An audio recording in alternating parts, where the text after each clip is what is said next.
আসসালামু আলাইকুম। আশা করি সবাই ভালো আছেন। আপনারা একটা আপডেট সম্পর্কে অনেকেই জানেন না, সেটা হচ্ছে বিএমইটি করার সময় বা ম্যান পাওয়ার করার সময় অনেকেই আগে আপনাদের নমিনি দিতেন না।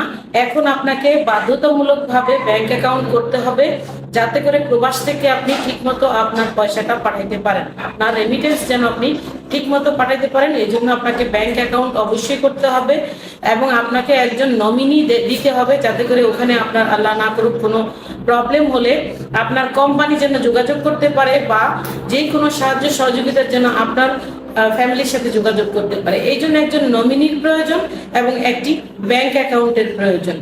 আপনার নিবন্ধিত তালিকায় যেটা BMET registration immigration clearance card আসার আগে এটা আপনাকে করতে হবে।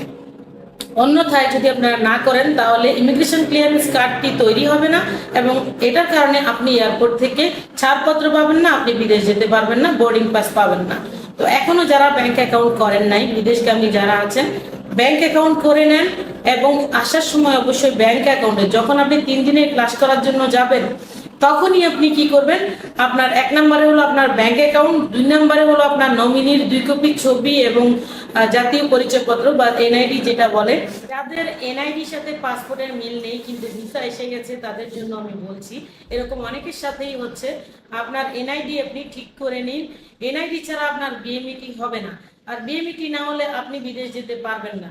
তাহলে আপনাদেরকে যে জিনিসটা খেয়াল করতে হবে, 1 নম্বর আপনার নিজের এনআইডি, 2 নম্বরে নমিনির এনআইডি এবং 2 কপি ছবি এবং ব্যাংক অ্যাকাউন্ট। এই জিনিসগুলি ছাড়া আপনার ইমিগ্রেশন ক্লিয়ারেন্স কার্ড বের হবে না।